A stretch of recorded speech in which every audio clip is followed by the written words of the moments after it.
Starting out as a tattoo artist, you might see all the things that other people in the industry have and use, and you might start to feel overwhelmed, especially once you see the prices of these things. And I'm going to tell you from my experience what you actually need and what is totally not necessary just yet. I think that we can really start to get hung up on the details of things and like, I have to get all these things before I can get started.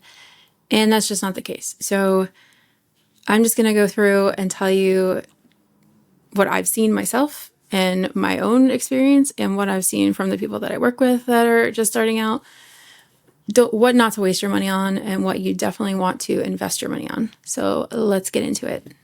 So let's start by talking about what you do need. Number one, you need a quality tattoo machine. And I know that there's people out there that will tell you that the machine doesn't matter that much. They're all the same. And if you can't put a good tattoo in with a bad machine, then you're not good at tattooing. What I'm saying is bullshit. I can tell the difference between a good machine and a bad machine within seconds of tattooing. And you don't want to be doing more damage to the skin than necessary. And if you have a shitty machine, you might be chewing people up for no reason. And just invest the money in the good machine. And I'm not saying you have to get like the high end, like, crazy expensive brands. There's solid tattoo machines out there that are affordable, that, don't have all the hype around them and are going to do a good job for you. So number one, most important thing, quality machine. Number two is to have several of those, at least 2 minimum, because what happens if you drop your machine and it breaks, or whatever freak accident happens, or it just, maybe you burn out the motor or some shit. You have to have a backup machine. And ideally you have a machine for lining and shading. So if you're using coil machines, like you would probably have a liner and a shader. And I like to do the same with my rotaries that I use for several reasons, but like I need a different machine for each job. I need a liner that does the job of a liner and a shader that does the job of a shader. So I have 2 machines for that. But also I'm thinking about longevity of these machines. If I'm just running one machine for everything on and on and on, day after day, that bitch is going to break down at some point. Like you're using it so much more than it's intended to. And it's not going to end well. So have a backup machine, use 2 machines at the very least. In line with that is quality needles.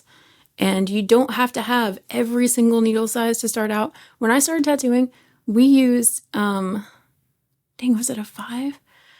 I want to say we used a 5-round liner and a 7-mag shader, which is crazy to me now because I don't use anything smaller than a 17-mag right now, but I do big pieces now. But back then I did everything with a 7-mag. That's wild. That's so, when I look at a 7-mag now, I'm like, that is so tiny.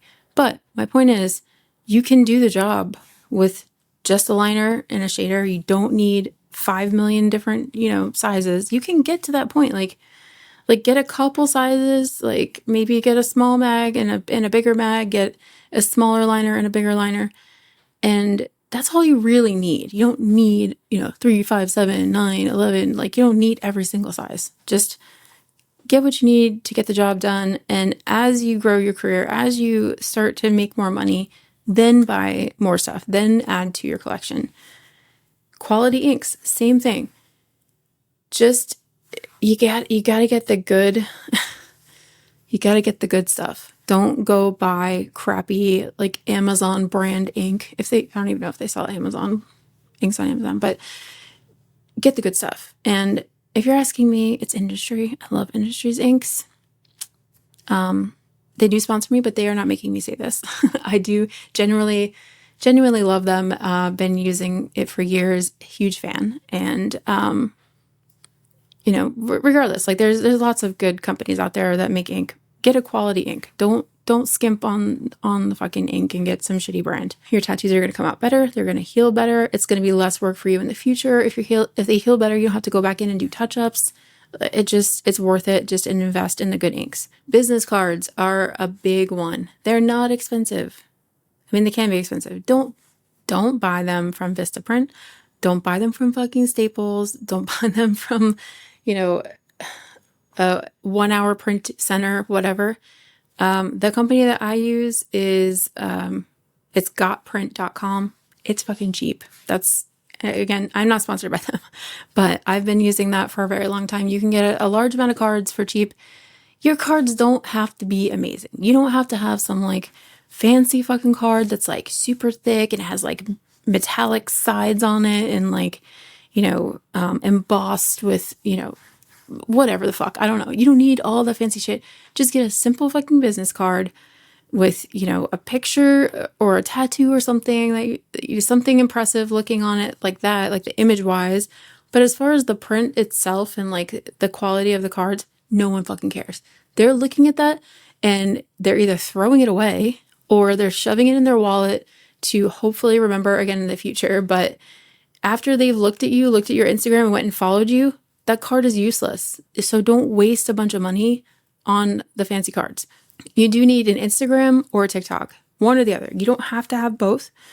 You can just start with one, like which ideally you're going to have before you become a tattoo artist. So you're going to have them through your entire apprenticeship. That's what I have my apprentice do. I make sure that they have an Instagram and they're building up their following before they even start tattooing. They're showing their whole journey from, before through their apprenticeship and, into being a full-time professional tattoo artist. Like I want them to show that whole journey. So they have to have social media. There's no way around it. Like this is your job now. This is your life now. So if you're avoiding it, if you're stalling on that, like give it up or give up tattooing because you can't, you're not going to make it without it. As a new tattoo artist, you need an LLC. And if for no other reason than to just protect yourself, if someone were to sue you and you do not have an LLC, they can come for you. They will personally sue you. They can come after your car. They could come after your house. If you have an LLC, the business is what's liable, not you. They're going to come for your business. They can't touch you personally. So it's really important that you do that part. And don't expect that the business that you work for, the shop that you work for, is going to have you covered. If you get sued, not the shop you work for. The shop you work for could also get sued, but that's why we have insurance. But not only is it protecting you from liability, but it's also going to allow you to open a business bank account, which is another thing on my list here.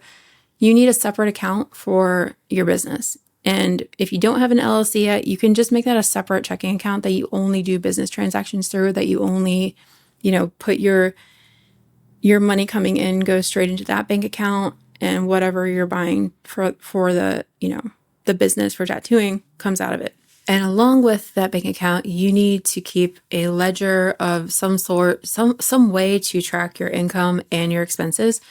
It's going to make your life so much easier when tax season comes around. And not only that, but if you were to ever get audited, all of these things in place, your LLC, your bank account, the ledger, that's going to save your ass. Take it from someone who knows. I got audited because my fucking tax person was an idiot. That's the other thing. Get a legit accountant, because as someone who has been audited, I got audited by the state of Maryland because my tax person fucked up and it flagged the fucking state of Maryland and they audited my shit. And I had nothing in order. My bank account was a mess because it was mixed in with my personal. I had to go through and get all of my receipts in order, which I had. Like I kept all that stuff, but I did not keep it in any kind of like organized way whatsoever. I had to go through and fix all of this shit and make it look nice and neat, easy to read. I was in full panic mode. I mean, thank God, like nothing happened. They found that everything was fine, which I knew they would. It's just I didn't know. I wasn't confident I could prove it because I didn't have any kind of system in place. I didn't have any organization in place. So if you take anything from this episode, take this part where you just get your financial shit organized and like, don't fuck with that. It's not worth it. It might feel like it doesn't matter right now. it might matter in the future, and you're going to want to make sure you don't have a heart attack about it. So keep track of all of your expenses and all of your income and keep it separate. And have a good accountant. Don't hire some fucking lady who's working out of her house, who smells like fucking liquor at 8 o'clock in the morning and is disheveled and talking to you on her couch about your taxes. Like, I mean, maybe there's a situation where that person is fine, but that should have been a red flag for me, and I should have walked away, but I didn't. And it's whatever. I learned lessons, so I can share them with you, I guess. But don't try to do it yourself either. A lot of times we think that we can do anything and we can handle this, and it's not a big deal. It's not that hard. It's pretty straightforward or whatever. They know more than you.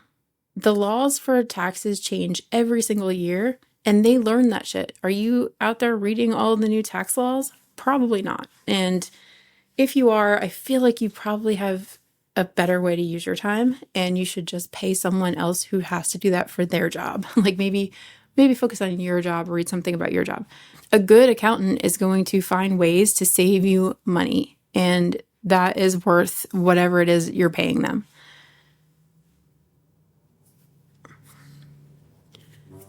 Another thing you need as a new tattooer is to be able to do a solid tattoo.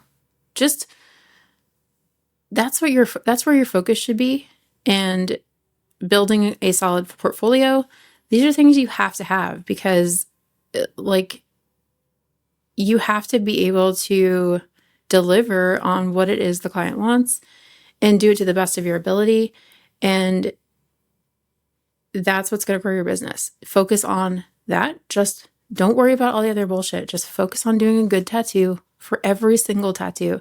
A lot of times people in their first couple of years of tattooing, they want to do the bigger stuff. They want to do the more fun stuff. They don't want to do, even people who have been in the industry for, 10, 20 years, they do this. They don't want to do a name tattoo, or they don't want to do like the little bullshit because they think that they're above it.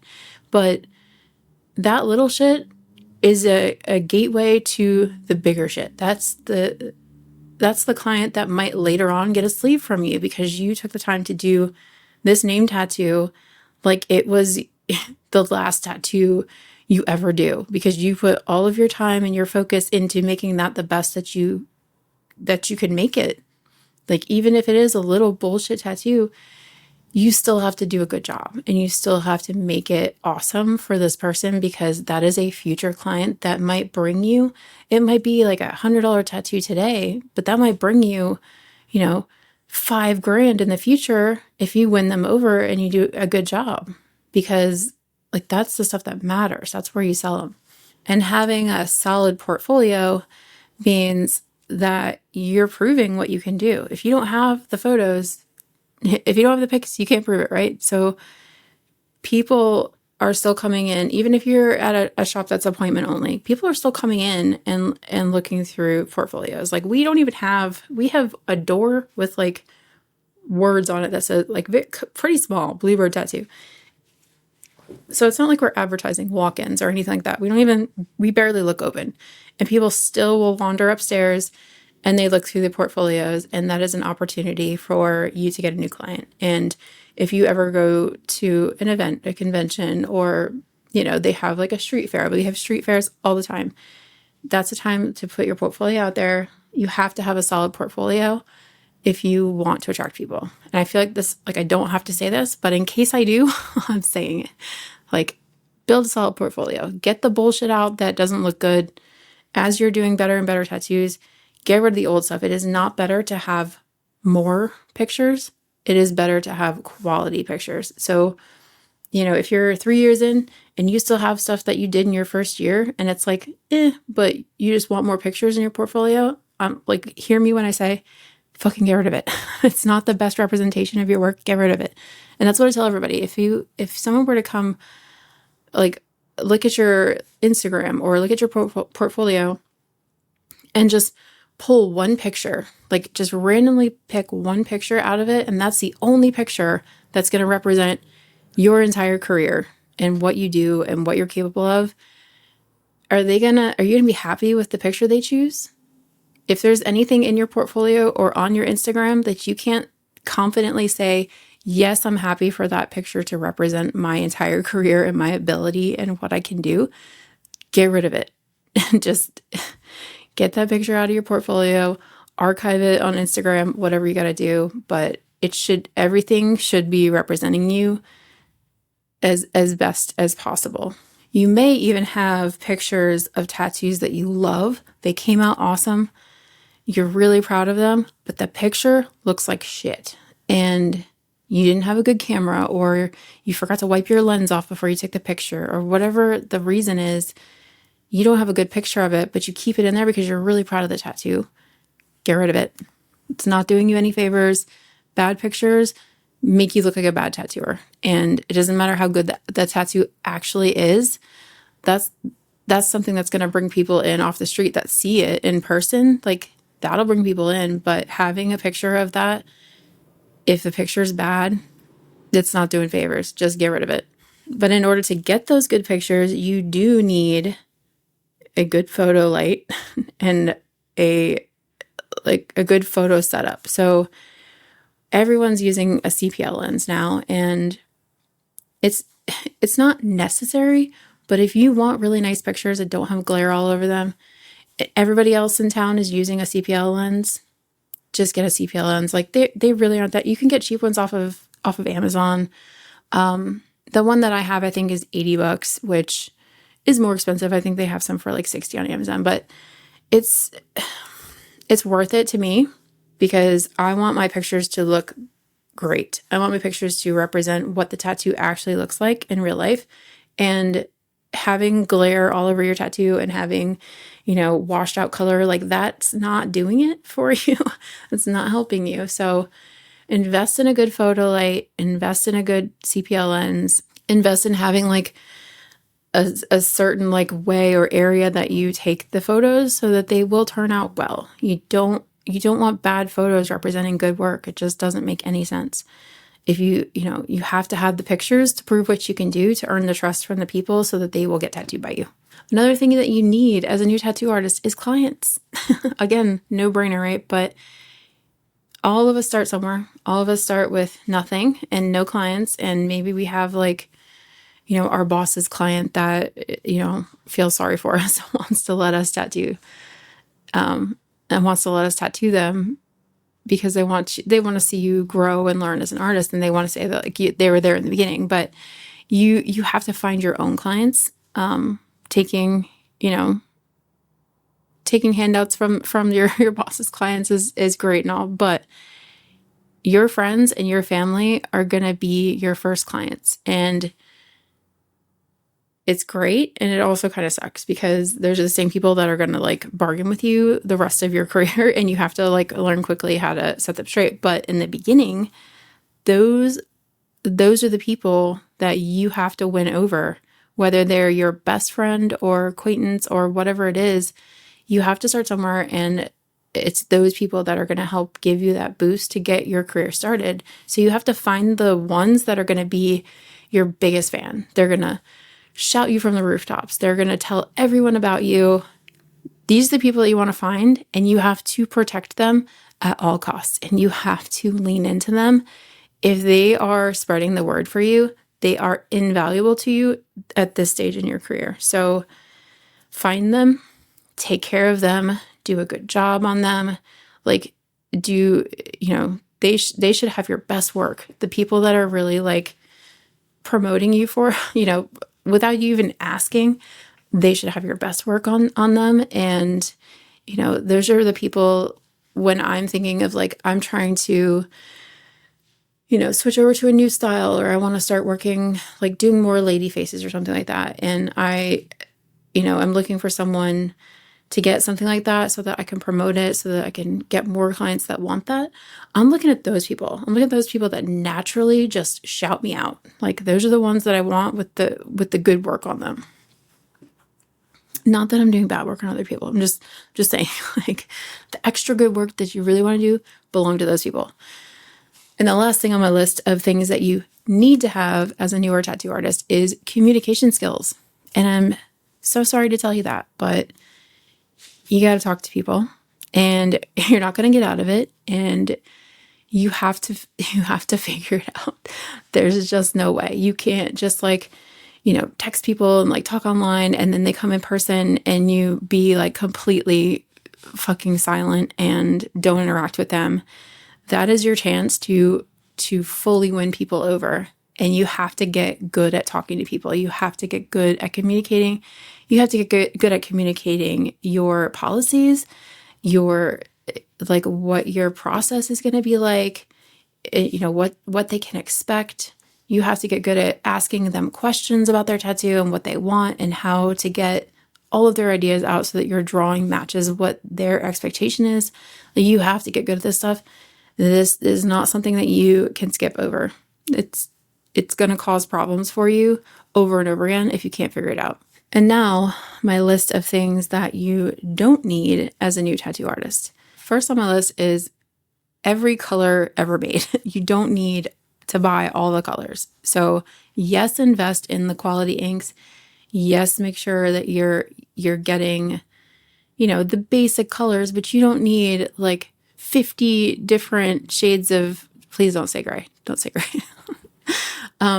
You don't need like 10 different shades of blue. Like blue is blue. If you don't have it, mix it. And if you can't mix it, what are you doing? Go back to school. Like figure out how to mix colors. You really just need the bare minimum colors. Old school tattooers, they only had like 5 colors. And, you have your like red, yellow, blue, black. That's it for like traditional tattooers. That's all you're going to really see. And if you want a different color, you mix it. So it is not necessary to have every fucking color made at all. Sometimes I look at my shelf of like 9 million different colors and I'm like, do I need all this shit? Why did I buy these 2? They have different names, but they are almost the exact color and I own them both and I will buy them again when I run out. Why? I don't fucking know. I'm addicted to shopping for tattoo stuff. So that's my fucking problem. But you don't need that shit. Just get the bare minimum and then worry about the rest later. And, borrow colors before you fucking buy them too. Like see if somebody you work with, like, hey, can I check that color out? Like most of the time people are fine with that. And then that way you don't buy something that you regret later. You also don't need an account on every social media platform. So a lot of people will tell you that you have to have Instagram and you have to have TikTok and you have to have Facebook. Whichever one you're doing well at, that's easy for you, just do that for now. Like lean into that. Once you perfect that one, then consider getting another one. Like there's no reason to have both. Like you can build an entire career on Instagram and never have a TikTok. Like we all did just fine before TikTok came around. So don't worry about that. You also don't need a website right out the gate. Like that's not something that is really going to make or break you at this point in your career. As long as you have that social media platform, a website is not necessary. Sure, it's nice to have. If you have the bandwidth to do it, like feel free, but it's not necessary. You also don't need fancy, expensive furniture. Like the Tatsole chairs, they're like fucking $1,200 and the chair that you sit in to tattoo. Although I will say, get a chair with wheels at least and get something that goes really low. It doesn't have to be expensive, but make sure it goes low enough to the ground that you don't have to like fucking bend in half to do your tattoo because you need to spare your back. But otherwise, no need to spend $1 million on a chair or a light or the big fancy armrest. That's like $400. You don't need that shit. You don't need a fucking heart-shaped tray. Just get the bare minimum, get set up, and then save your money. And then when you can afford it, then like add it. Like give yourself a little treat later on, It's not what you start out with. You don't need expensive lights and cameras. And I know that I said you need to get the CPL lens and the lighting and stuff like that, but I'm talking like we don't have to have the best of the best things. Just get what you can get. And if somebody else in the shop has that shit, just use theirs. Just borrow it until you can get your own. Some of you are probably going to fight me on this one, but you don't need an iPad. We didn't need an iPad back in the day. We did lots and lots of tattoos without an iPad. Yes, it makes it faster. Yes, it's more efficient. But do you need it? Do you need to spend over $1,000 on an iPad so that you can tattoo? No. You can draw on fucking paper. And as a matter of fact, drawing on paper is going to make you a better tattooer. It looks way more impressive to people who are seeing your drawings.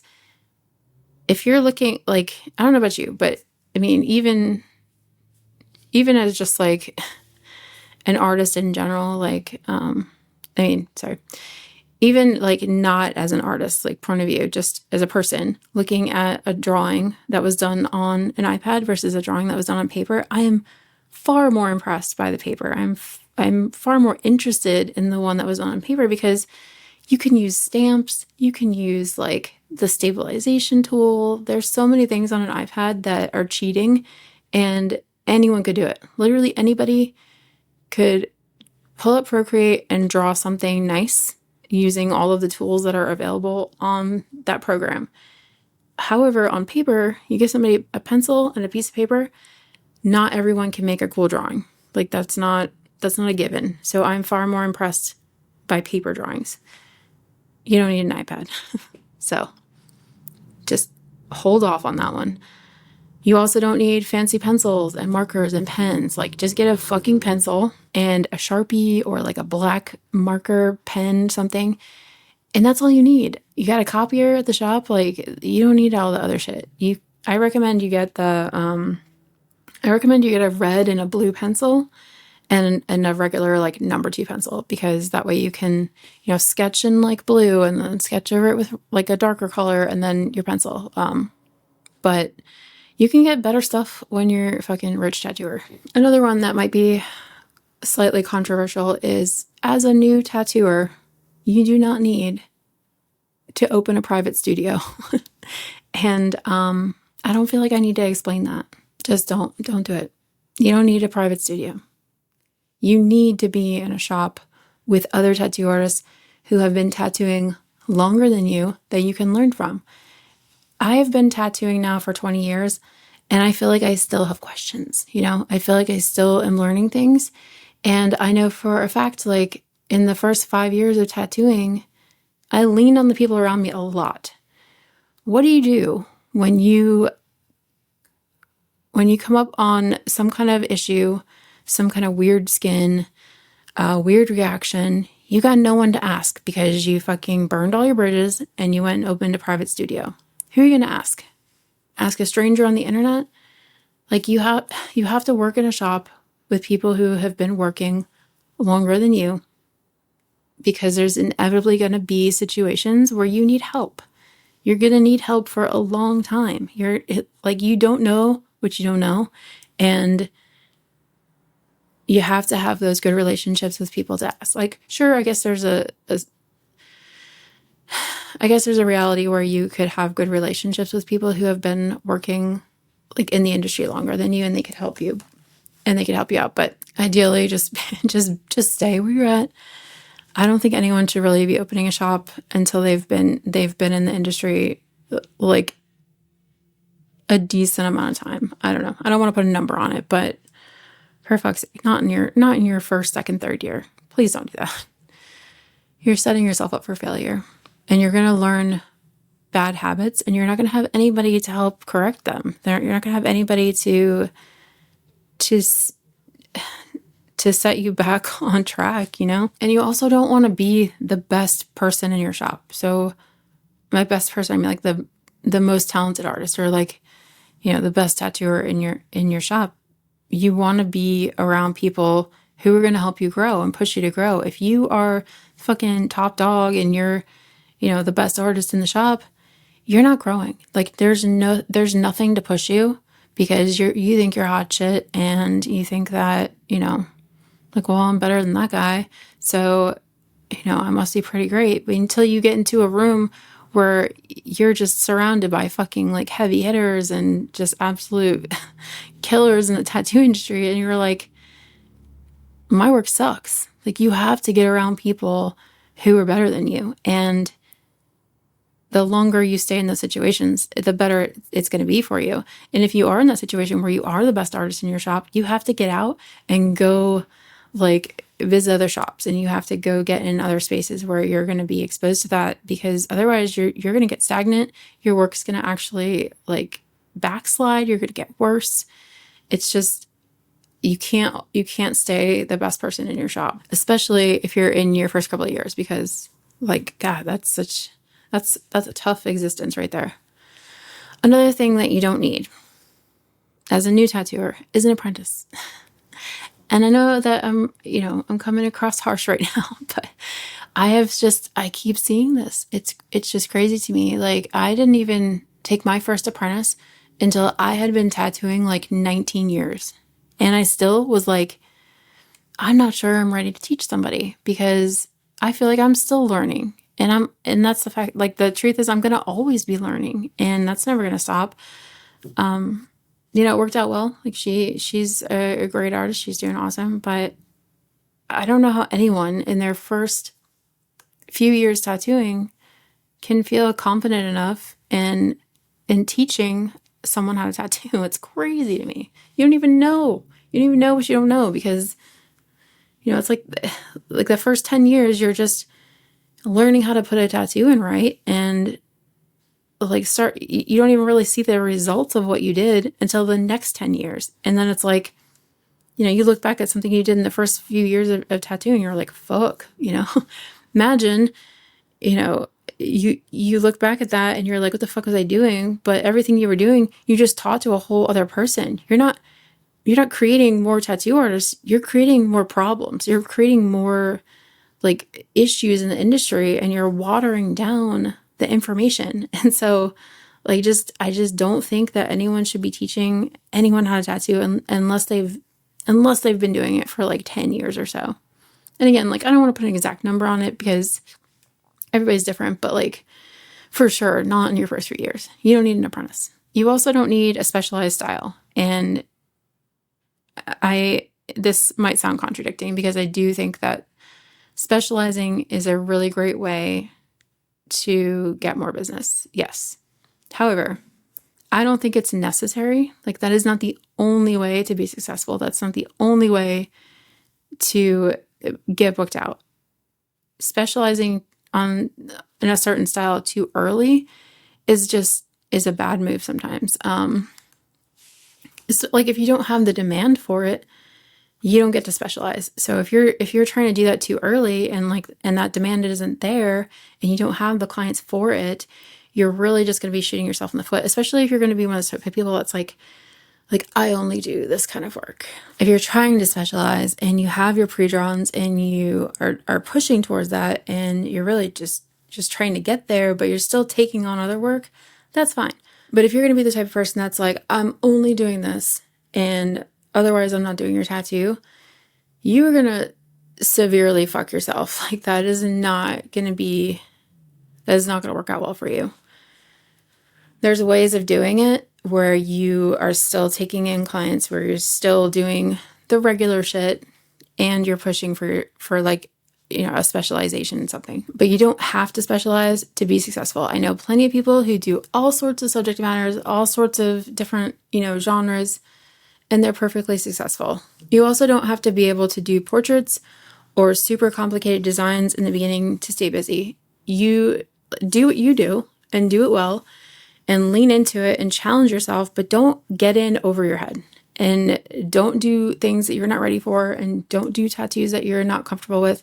That's only going to hurt you in the long run. So if you're taking on a portrait, say you're doing like, this person's like baby's portrait, and you're not ready, and you've never done a portrait, like, baby's not the one to start on. Like, that is a difficult tattoo. Don't fucking start there. Don't, you fuck that up, that's going to be a hard one to come back from. There's plenty of artists who are successful that don't do big intricate designs. They don't do super complicated tattoos. They don't do portraits. They don't do realism. Like, you don't have to do those things to make it in the industry. Just do what you do, lean into that, do the best tattoo you can every time. You also don't need to do conventions. And I really think that the first couple of years doing a convention is not really helping you. It's just stressing you out. It's just making shit hard.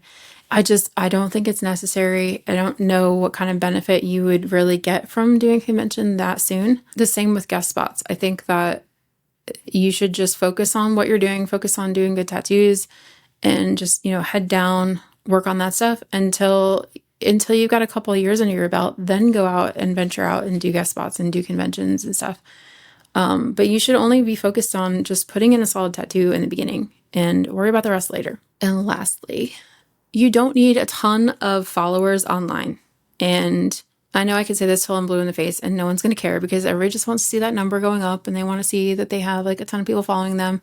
But you don't need that in order to be successful. All you need is to find 100 people who will buy anything that you're selling, 100 people that will get tattooed by you and get multiple tattoos by you. And you give them the best experience and the best tattoo you possibly can.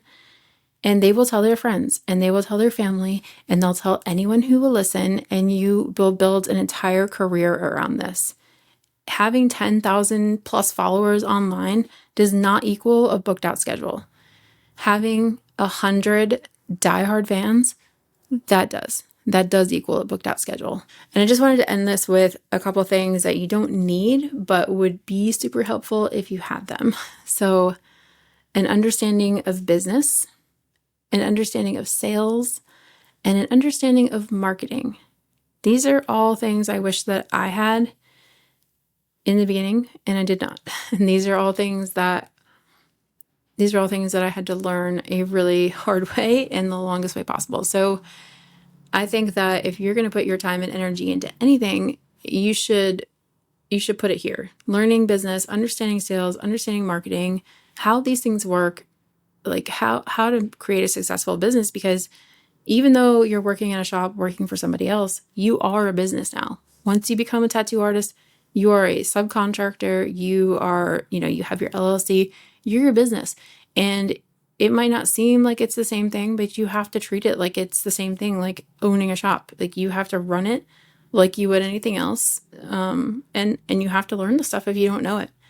And if you weren't given any of this information in your apprenticeship, go out and find it somewhere. You can find it on things like this podcast. I talk about all this stuff all the time. You can take a class on it. You can watch YouTube videos. The information is out there. It's free most of the time, and you just have to go out and get it. And that's all I got for you. That's my list of what you need and don't need as a newer tattoo artist. The good, the bad, the ugly. And don't be too mad at me. I know I called some people out, but it's for your own good. I'm just trying to help you.